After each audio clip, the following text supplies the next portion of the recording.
I think both of you are sitting in the sun now. I was sitting there. I'm under your shade. No. It's coming directly on you. No? You can come on this. You can sit here. Don't move your chair. It's up right on the head. Yeah. Why not you? Absolutely fine. Yeah. The sun.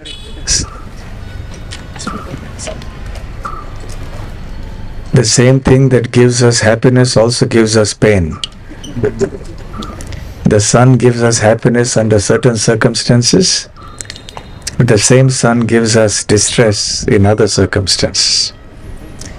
So nothing in this material world is a cause of pain or pleasure. It's all relative. Correct? Yeah. Sachi Vacha? बिल्कुल सच है.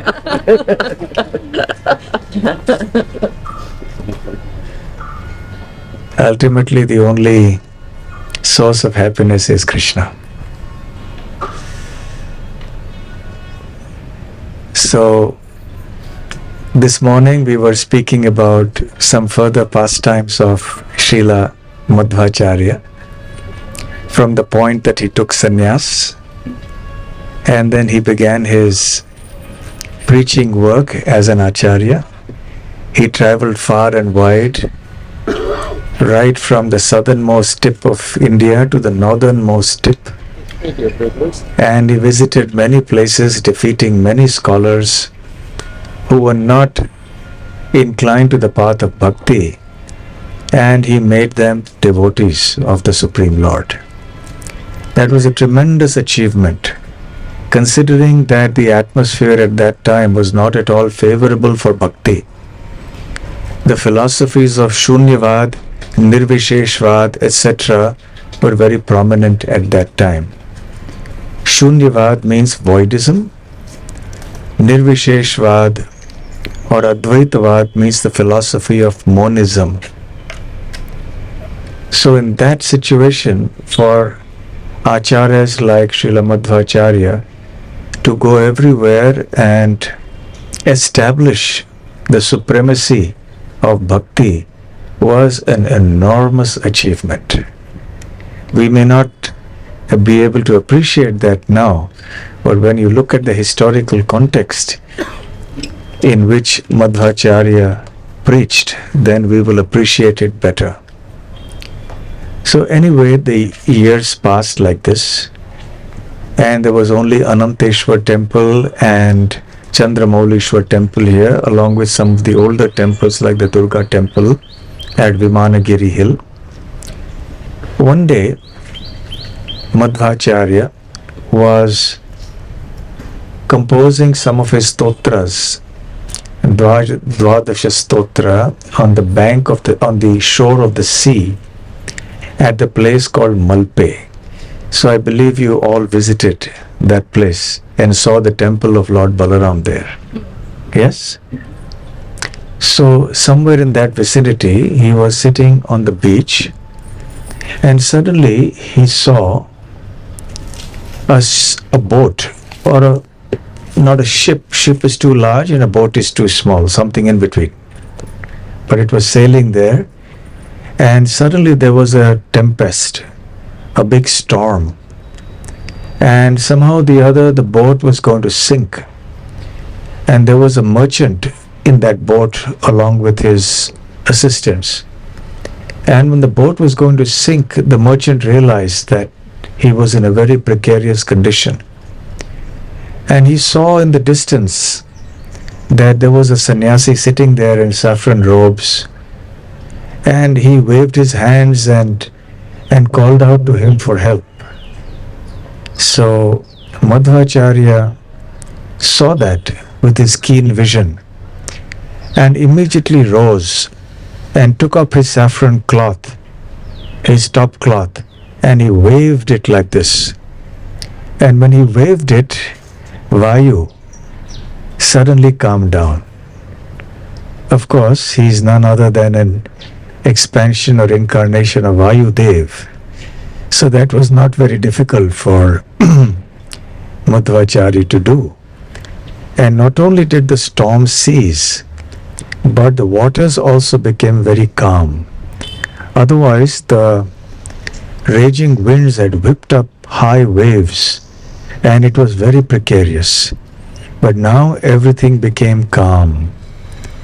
So the person in the boat, who was a merchant, he came to the shore, and he came and offered his respects and obeisances to Srila Madhvacharya and expressed his gratitude, because if it was not for Madhvacharya, the boat would have sunk, and all the members in that, passengers in that ship would also have died, drowned and died. So out of gratitude, he told Madhvacharya, he requested him to take whatever he wished from the boat. And Madhvacharya, as a renunciant, he didn't want anything. He said, I don't want anything. But that man insisted. He said, I'm a merchant and I'm going to sell my wares. And suddenly we were caught in this situation. So please take whatever wares we have, whether it's some gold or anything else. He said, what good have I got with gold? So anyway, where are you coming from? So he said, we are coming from Dwarka. All the way from Dwarka here. So, oh, you're coming from Dwarka, so you must have some Gopi Chandan with you. He said, yes. But the Gopi Chandan is used as ballast. You know what is ballast? Ballast is some heavy weight, like a stone, that you keep at the base of a ship to keep it afloat, so it doesn't tilt, bend over and capsize, and so that the weight is sufficient to keep the ship moving properly. So he said, yes, we have some Gopi Chandan as ballast. So yes, you can give me that. So the merchant said, just clay? You want clay? I can give you so many precious things. So Madhvacharya said, that is the most precious thing I need. We are all familiar with Gopi Chandan. We apply that in our bodies every day after we bathe. And that is the way we anoint our bodies, make them sacred, and remind ourselves and others that we are Vaishnavas and we are devotees of Lord Krishna. So actually, without applying tilak, one should not venture out. One should always have tilak. In fact, Srila Prabhupada quotes from the 12th canto of the Srimad Bhagavatam to say that in Kali Yuga, one of the symptoms is going to be that people will think they are fit for appearing in public merely on account of having taken a bath.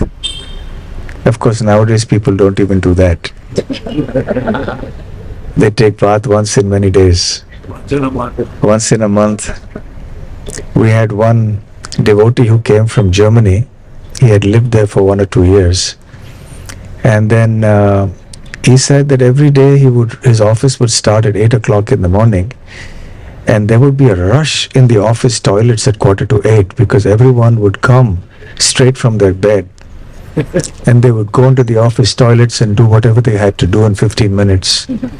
And there was no bath, no shower. Just do the big job, brush their teeth, and come for work. So I asked him quite incredulously, so they don't bathe? They just come like that? He said, yes. He said, once a week they bathe on Sundays. So it may not be the general rule. We don't want to blame an entire country or a people, but I'm just saying that that was his experience. And I see that happening in India also. At least in Germany, it's a cold country, so one can understand. But in India, still there are people who wouldn't do that, who are afraid of water, it seems. So in any case, the minimum one has to do is to bathe before coming out. But that's not enough. One has to also apply tilak, so that one reminds oneself, and whoever sees us also immediately remembers Krishna and says, here is Krishna's devotee. So there are so many other benefits of adorning oneself with tilak, but that's not the main subject of today. Suffice it to say that Madhvacharya considered that the most precious item in the entire boat, even though there were so many other valuable things, valuable in the estimation of the world. So there were 2 mounds of Gopi Chandan. So he got both the mounds and they started carrying the mounds back. The first mount, it split open right very near the beach. And lo and behold, from within came the deity, which today is Balaram. So the deity of Balaram, so that answers the question you were asking this morning. Yes? So Madhvacharya installed that deity right in Malpe, near the beach, which you all had darshan of the other day. And that place is today called Vadabhandeshwara. Actually, it's some kind of distortion of Odabhandeshwara, Odapandishwara. Yes? You speak Tulu, no? Yes. So original name of that was Pandishwara, Odupandishwara. Handa means a big boat. Boat. Handa. Panda. What is the Handa means? Broken. Broken. Big boat. Big boat. So Oda means broken and Panda or Pande refers to a boat. So the broken boat. So of course now because of some distortion called Vadabhandeshwara, that's what it's called now.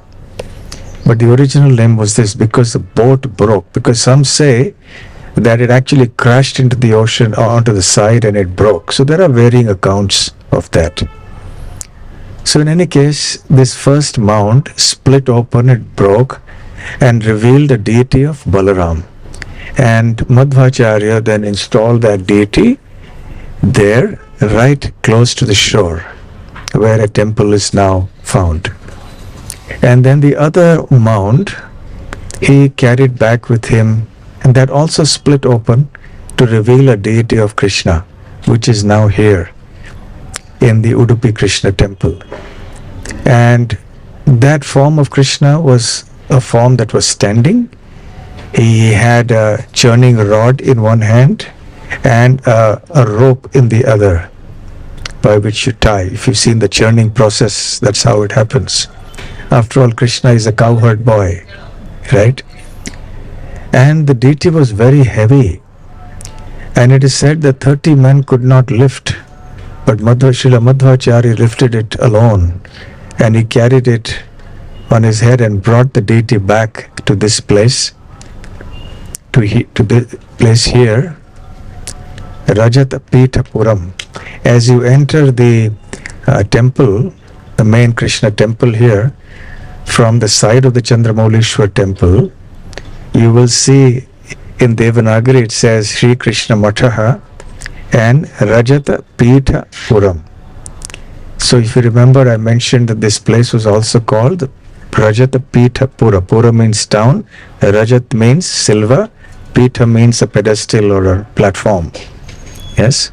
That has to do with the King Rama Bhoja, if you remember that pastime that I had mentioned. So in any case, he brought it here and that kund was already there, the little lake. From this morning, you remember? The Ganges came and flowed there because Ananteshwar made the arrangement for Srila Madhvacharya to bathe here in the Ganga rather than having to go all the way to Varanasi to bathe. So then Srila Madhvacharya performed Abhishek for the deity. He bathed him in the pond, in the holy pond, and then he had a deity installation ceremony in the place where the temple is right now. Specifically this temple, I don't know how old is the present temple, how old is the construction? That building. Yeah, that building. The Dalpan was 800 in Madhvacharya. From Madhvacharya's time, but the building came later. Building 120 years old, 150, 120. Okay, so the entire building of the temple is about 120 to 150 years old. Madhva installed 500 years before that, Garuda and Hanumanta. In front of that Krishna, we have Garuda and Hanumanta. Mukhya Prana we call. Yes. That installed about 500 years before. Okay. After 300 years of Krishna installation, Garuda and Mukhya Prana installed. Okay. So 300 years after the installation of the Krishna deity, Vadiraj, right? Madhva. Vadiraja, one of the great acharyas in this line, he installed Garuda and Hanuman near the, you saw the deities there. And then much later, the current temple building came up. The Sanctum Sanctorum, the altar building, that was already there from Madhva's time. So in any case, this is how the deity manifested in such an amazing way. But there is also a history to the deities of how these deities happened to get into that Gopi Chandan and ultimately be installed over here and in Malpe beach. So we go back to Krishna's time in Dwarka. We all know that Sri Krishna was in Vrindavan till he was approximately 10.5 years old. Then he moved to Mathura. He was there till the age of 28 approximately. Then he moved to Mathura along with all the residents of Mathura. And he created this new town, city in the sea called Dwarka. And he started residing there. Now his mother Devaki and father Vasudev also lived with him. And he had already married his 16,108 queens. And life was going on very nicely in Dwarka. One time, Mother Devaki approached Krishna. And she said that even though you are my son and you were born from me, but I never got to see your childhood pastimes. Because you were born when I was in the jail with your father, Vasudev, and as soon as you appeared from my womb, you were transferred to Gokul across the Yamuna in order to save your life. So your father Vasudev was obliged to do that. And so you went and lived in Gokul from the time you were born. And I never got to see your childhood pastimes, whereas Mother Yashoda in Gokul, she got to relish your childhood pastimes. She got to play with you, to feed you milk, to cook for you and to serve you in so many ways. And all the other Brajabasis also had that fortune of seeing you at such close quarters and observing your childhood pastimes like this. But so my desire as a mother has been left unfulfilled. So please display to me those childhood pastimes so my heart may now be satisfied. So in order to please his mother, Krishna did just that, because Krishna has only one business, and that is to please his devotees. That's all. And pleasing his devotees gives Krishna more happiness than anything else. And that is incidentally also the reason why Krishna descends into this material world. The main reason. So Krishna transformed himself into a baby and started doing all the pastimes that he had done in Gokul as a baby, and then a little older as he grew up. And Mother Devaki was in an ocean of ecstasy. So she fed him milk, because now he was a small child. So somehow by Krishna's arrangement she was able to feed him milk, and she was able to look after him and relish the Vatsalya Prem, the Vatsalya Ras, the mood of parental affection, which she had not been able to relish to that degree. You see, the main age in which the Vatsalya Ras is tasted is between ages of 0 and 5. From the time of birth up to the age of 5 or 6. And that's when Vatsalya Ras is relished the most, because the child is the most dependent on the mother to a greater degree, father to a lesser degree. Then as they grow up and become independent a little bit, they start running around, then they're not always with the mother. So then they start enjoying Sakyaras. And then gradually, with their friends, of course, Sakyaras, they like playing now. They don't like to come home. They have to be shouted at, come back home, take your meals. So that's the time of Sakyaras. By the time they enter their puberty, some other changes start taking place, and they start realizing other aspects of the world that they were innocent to earlier. And then the Madhurya or the perverted reflection of that starts taking place. So even though Mother Devaki had relished Krishna's youthful age as a mother, but the taste of Vatsalya is not as intense and sweet as when the child is between 0 and 5 years of age. So then Krishna became a baby and he started performing all these pastimes, much to the transcendental delight of Mother Devaki. And this went on. One day, his eldest queen, Rukmini Devi, saw this form of Krishna. And she was struck with wonder. And she said to Krishna that I also want a deity exactly like this so I can worship. So even though she was personally the wife of Krishna, she was personally living with him 24/7. She was serving him personally all the time practically, but still she desired to have a deity. And not only that, this deity was in child form. So she wanted to also experience what that mood was when Krishna was small. So then Krishna beckoned Vishwakarma, the heavenly architect and engineer, and he requested him to make a deity according to the kind of form and pastimes that he was presenting at this time. And Vishwakarma happily obliged, and this deity was worshipped by Rukmini Devi, the eldest or the senior-most queen of Krishna.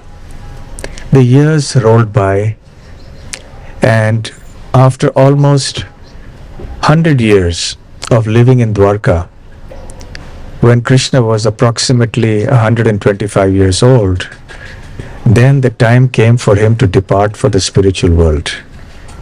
His time in the material world, in his Prakat Leela, manifested Leelas, was coming to a conclusion. So he departed, and then the Yadu princes and kings had an internal fratricide. They fought with each other. That was also Krishna's arrangement. And then the queens also slowly started disappearing. They went back. And Arjuna came here from Hastinapur. He understood there were some inauspicious omens that he could see. So he came and he heard about all this. And he was aghast. But anyway, Krishna had left. Many of the Yadu princes had left. So what to do now? So then the queens also left. So he took the deity that was worshipped by Rukmini Devi and kept it in the Gopi Sarovar, the Gopi Talao, where the Gopi Chandan is found. Now you can still get some Gopi Chandan there, but it's not that much. Over the centuries, so much must have been taken out and there's very little left. And as per Kali Yuga standards, everything has become smaller in size now. In the earlier ages, everything was much larger. Yes? So anyway, he kept the deity there. Both the deities. Balaram also must have been there because we have two deities. And then the matter rested there for several centuries, 5,000 years, or rather 4,000 years elapsed. Because Madhvacharya came about, he was born in 1228 AD. So almost 900 years ago. So 4,000 plus years had elapsed since the time Arjuna had buried this deity in the Gopi Chandan, in the Gopi Talao. And then when this particular merchant 900 years ago was embarking on the voyage to the southern part of India carrying his merchandise, he needed some ballast for the ship. So his workers just randomly took whatever was available nearby. They didn't know what was what. They didn't know the value of what they were carrying. They just wanted something very heavy. So they found this to be convenient. They lifted these two mounds, placed them at the bottom of the ship, and set sail. And then finally, this is how these deities in that Chandan came to be here. And it was destined by Krishna's arrangement that he wanted to be served. He wanted this deity to be served by Srila Madhvacharya and his followers. So that is how the deity came to be. Fascinating pastime. So a connection between Dwarka and Udupi also. You see, many of our holy places and the pastimes are all interconnected in many ways. So therefore it helps a great deal to know these things. Anyway, so now he installed the deity here, and he also had many disciples, sannyasi disciples, specifically 8 of them, and he set up 8 monasteries, mathas. And this is Adamar Math is one of them in which we are sitting right now. So there were 8 mathas. And there was another matha which was headed by Padmanabha Tirtha, which was meant for propagating the message of Dvaita Vedanta, Madhva's philosophy outside of this land. And that eventually became known as the Uttaradi Matha. And that eventually had 2 parts, and also so you have the Raghavendra Matha and the Vyasaraj Matha. So 3 maths. And then these 8 maths. These 8 maths are all here. The name is given according to the village in which that math was originally formed. So these are all names. Admar is also a village, right? Keniyur is a village. Shirur is a village, like that. So then he established, and he made the pontiffs or the chief mathadipati of each matha. He had a junior as well. And then he clubbed 2 mathas together. So what he did was, he had a certain period for which the deities would be worshipped. And I think initially it was 16 years. Initially 16 years in Madhva's time. 2 months. 2 months. 8 months, so 16 months. 16 months. Changed it to 2 years. 16 years. So they were changing after every 2 months. So the Swami of one math would do the service of Krishna, the deity. Next 2 months, the next math, and so on. And he also paired the 2 maths so that in case one sannyasi was unable to do it for some reason, then there was a backup arrangement there. Dvandva Matha. So they were called 2 in pairs. And then Vadiraj, the same Vadiraj we mentioned earlier, he proposed that 2 months is too short a period to do anything substantially. So he then made it 2 years. And now we see that every 16 years, so one sannyasi, one matha gets the opportunity. So this is how we established the system for worship here. And each matha has its own properties here as well as in the village, I suppose. And that is where they get some income to run the mathas. 2 years worshipping. And they get, yes, and they have to fund whatever the activities of the main temple for those 2 years. And that is called a pariyaya, when a new sannyasi takes over for 2 years. So anyway, he established this whole beautiful holy place here. Already it was holy because of the presence of Chandramaulishwar and Ananteshwar and Durga Devi in Vimanagiri. And now all the more auspicious by the presence of this very special deity from Dwarka.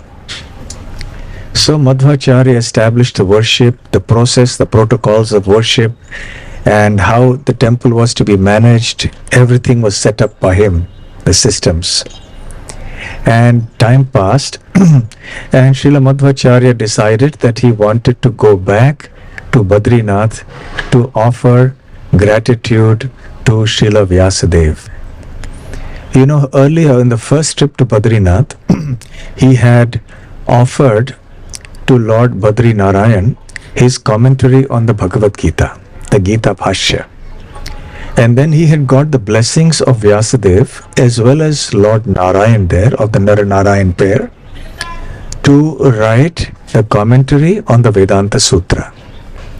So now that the Vedanta Sutra commentary, the Purna Prajna Bhashya, was ready, he wanted to directly offer it to Vyasadeva. So he wanted to go again.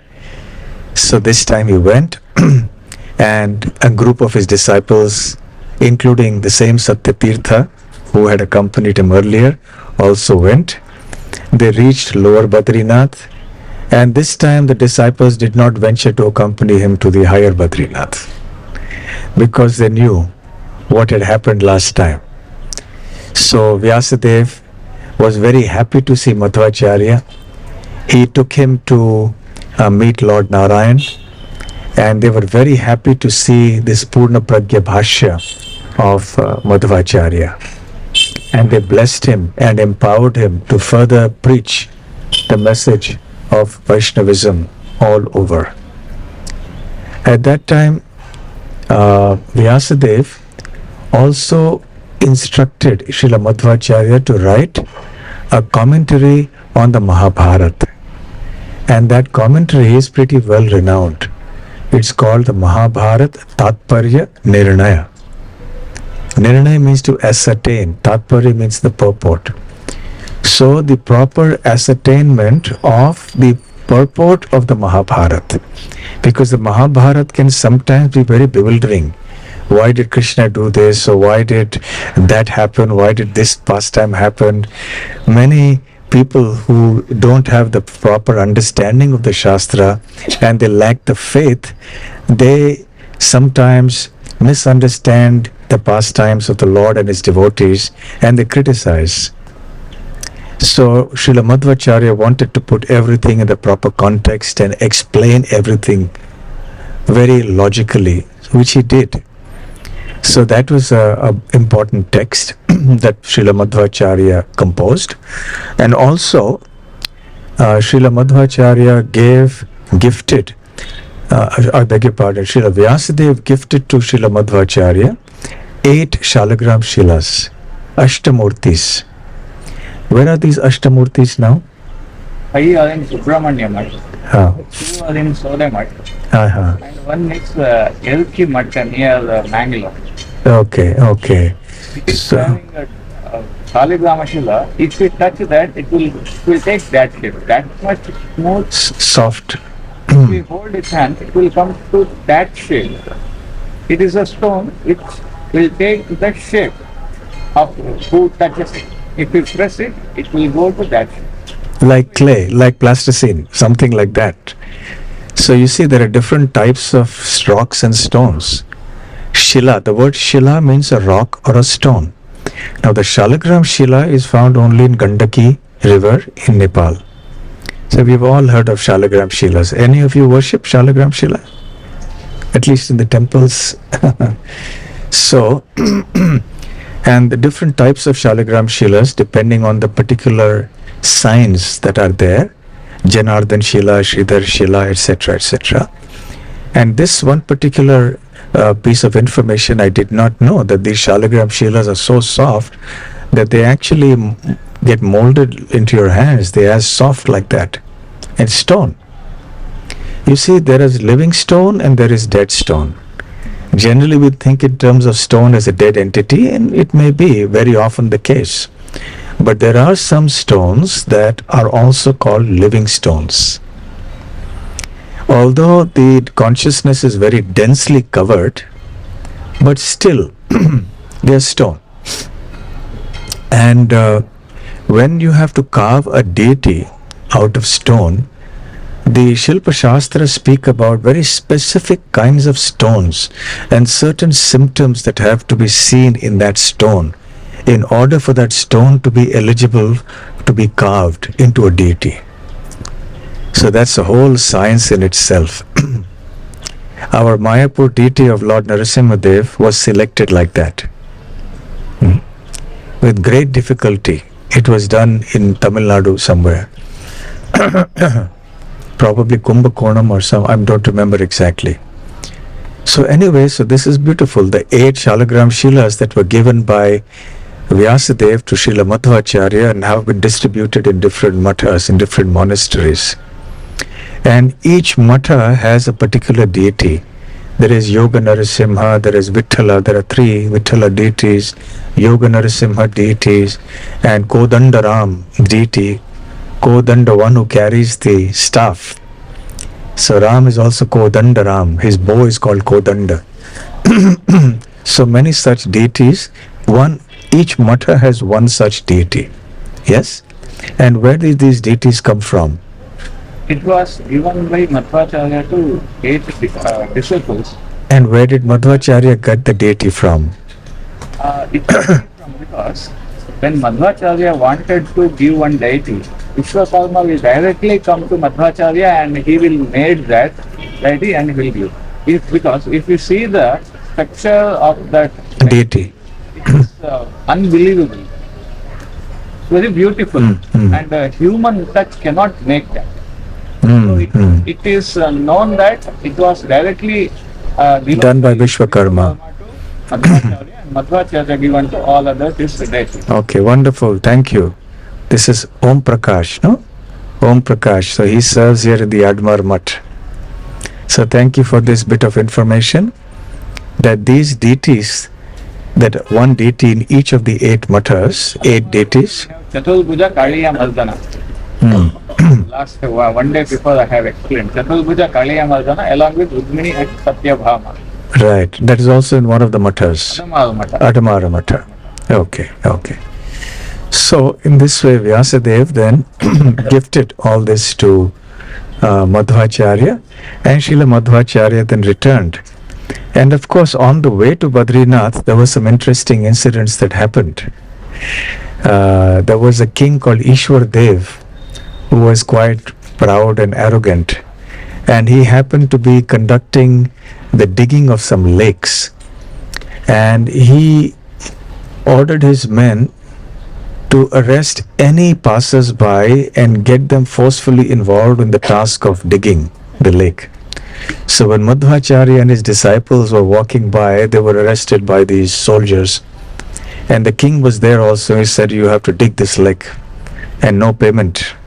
You dig. So Srila Madhvacharya then told him, oh, we don't know how to dig, we are renunciants, can you teach us how to dig?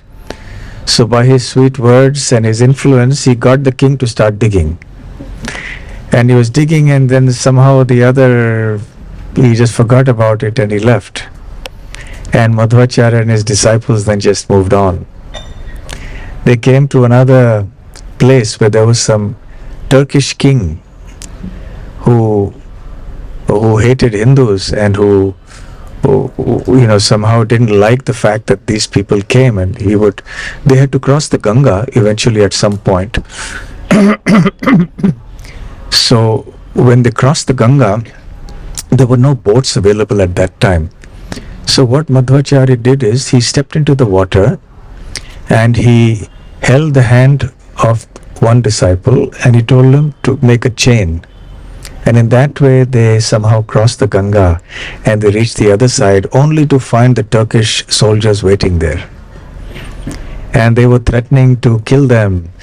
And Madhvacharya, it is said, he spoke Turkish language. Yes, same. So Vayudev, he can fly like the wind and he's everywhere, so he understands. So he spoke so beautifully that the king was charmed, and he actually touched his feet and let them go. And that was also a time when I mentioned that briefly in the morning, when his disciple Satyatirtha was attacked by a tiger, and he repelled the tiger by his own hands. So in any case, on the way back, they also came to Kurukshetra, Jyotisar, where the battle happened. And the disciples knew, of course, the connection between Srila Madhvacharya and Bhima. So they asked him, do you remember where you have hidden your weapons after the last battle? because Bhima was very much there in the forefront of the battle of Kurukshetra. So Srila Madhvacharya said, yes, I remember. So he went to a particular point, and then he said, yes, I had dug up this place, and they dug and they found a huge club, Gada. It was huge because first of all it was in Dwapar Yuga where everything was much bigger in size, and it was also huge because it was Bhima's club. So they found this huge club and nobody could lift it, so then they just let it be there. They covered it and came again. In this way then they returned here, and it is said that Madhva then recorded his literature, all his writings, in copper plates. Yes? And those copper plates are still preserved today, and they are at a place that is now called Vyasatirtha. Kartila. Huh? Kartila. Kartila. But it's also Vyasatirtha, near 50 kilometers from here. I haven't been there yet. How far from here? On the way to Mangalore. Mangalore. Okay. It is called as Pustaka Tirtha. Vyasa Tirtha means, Vyasa means knowledge. Knowledge. It's a Pustaka Tirtha. And that copper plates kept, Or buried. and above that we have water field, Tirtha Kunda. And the people will take that Tirtha daily. Right. That place. And it belongs to that Adamal Matha. I see. Regularly go and worship that place. I see. It is known that the elder brother of Madhvacharya, called Vishnu Tirtha, Yes. younger, Younger. Vishnu Tirtha, he will come and he will take that in the Kali Yuga when the Dharma It gets destroyed. install the Dharma again, he will take that book because the people need pramanas, proofs. So proof are there in that Tirtha. Yes, thank you. So all the teachings of Madhvacharya, you see in those days they didn't have printing presses and all that. So it was inscribed on copper plates, and those copper plates have been buried there. And so in future at some point, this also I did not know that it belongs to Admar Mutt or administered by Admar Mutt, and that the younger brother of Srila Madhvacharya, Vishnu Tirtha, will come at some point in Kali Yuga and take away those inscriptions when the residents of Kali Yuga are no longer eligible or qualified to have access to these evidences, the pramana. And there is a black snake that guards. No. Okay. So anyway. Take that. Yeah? One energy is protecting that area. Yes. We cannot make it, we cannot dig it. So some people try to dig it, but that action was not successful. But is there a black snake that is protecting? Yes. I read somewhere that there is a snake. We have Naga Shila. Naga Shila is there. Shila. Not actual Nag, but a Shila. That Nag may not be there, may be there. We cannot say, but Naga Shila is there. Okay. Just like banyan tree, we in India, under the banyan tree, we worship Naga Shilas. Yes. Like that, the Naga Shila, Naga Banas are there. Okay. When Naga Banas are there, there may be a chance of a snake. Naga also. You remember we spoke about the connection of the Nagas to this area, the serpents, yes? So in any case, this is in brief about, what is the time now? Can you tell? 11:30. So in brief, this is about how this temple came about, how the deities of Krishna and Balaram came about, and about how Madhvacharya established the 8 mathas here, plus the other math, the Uttaradi math, and how he continued his preaching with great vigor. He lived till a ripe old age of about 79, and then he passed away. He departed. He took samadhi rather. It was not an ordinary departure. Yes. Anandpuri Madhvacharya still exists. Yes. We went there yesterday and we were talking about that. We looked in through the window as well, and we saw faintly the granite slab on which, the asana on which Srila Madhvacharya sat and continues to sit today in invisible form, in unmanifest form, which we cannot see, but he is there.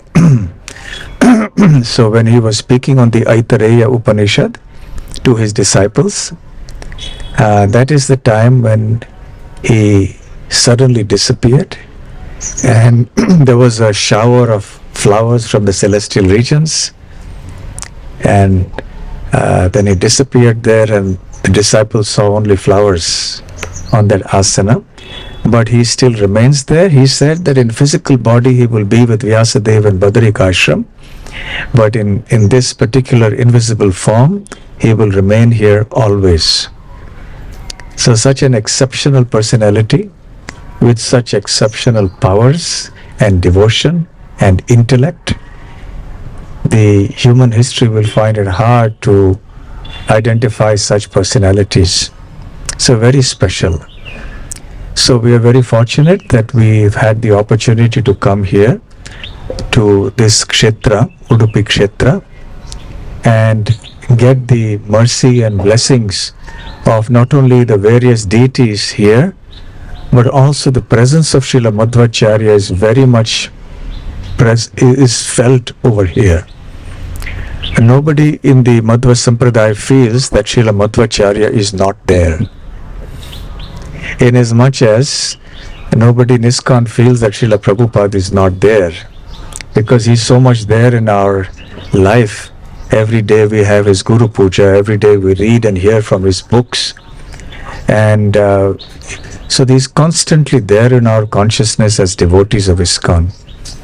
And the Madhva Sampradaya, the entire Madhva Sampradaya, Srila Madhvacharya's presence is actually all pervading. Generations and generation after generation, there will be many sannyasis, many gurus as the generations go by, but Srila Madhvacharya's place will remain unique. This is the special feature. So thank you all. We won't make it very long. And we're sitting in this nice atmosphere under the beautiful trees. You've made some nice little gardens over here.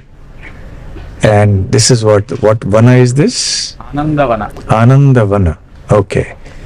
The vana. Yes. The Anandavana, the forest of happiness. Name. Madhvacharya's name. Ananda. Ananda Tirtha. And Vishnu's name. Yes. Permanent bliss. Yes. Yes. And Okay. important fact, many people don't know, and even the ISKCON followers also. Srila Prabhupada came to Udupi. I hope that they know. Yes, yes. He came. Yes. And he studied Bhagavatam. He studied Bhagavatam in the same Adamaru Matha, this place. His guru was the father of Vandanja Govindacharya, Padumannolu Narayanacharya. Vandanja Govindacharya just died around 4 years before. He was the international level scholar, Vandanja Govindacharya. His father was Padumannolu Narayanacharya. He teached Bhagavatam for Srila Prabhupada for 2 months when he visited this place. It's recorded in his life story. Okay. Yes, yes. So thank you for these nice inputs. And Chaitanya Mahaprabhu also came here. That's also mentioned in the Chaitanya Charitamrita. He had very nice discussions with the sannyasis here. He stayed for some time and then he moved on to Gokarna. So you are following in Mahaprabhu's footsteps. After Gokarna, he went to Pandharpur. So you are actually following that route. And we like to believe that on the way from Gokarna to Pandharpur and Kolhapur, actually, he went first, that he went through Belgaum also. We like to believe that. Because you'll probably also, you are passing through Belgaum. So you are tracing the footsteps of Sri Chaitanya Mahaprabhu as he moved from Udupi to Gokarna to Belgaum to Kolhapur to Pandharpur. And he also went to Nasik. He went to Godavari as well. Hare Krishna. So thank you for the hospitality you're extending here in Adamara Matha. And thank you all of you for having come. And you're coming from cold England in winter. And you suddenly come and thrust into this heat of India and South India in particular. But you have been very brave in tolerating all this. And it has been wonderful being with all of you, and have a wonderful trip ahead. And I will meet you in 2 or 3 days in Belgaum when you come there. So our Vaishnava Prabhu has made very nice arrangements, worked very hard for all of you. Under the tree. I think. My standard is under the tree. Yeah, so also are we all. Not standards. So it is natural. Yes. It's with the Goshala. You have to be proud that you are with the cows. The cows Yes, yes. I have the cows as well, you can see. They are equal to gods. Cows are equal. Yes, yes. So yes. Prabhu, please make correction. No, he just said he's under the tree. It's fine. Nature. Huh? Bhagavatam said. Oh yes, yes. You can make the announcement. Yes, yes. Hare Krishna.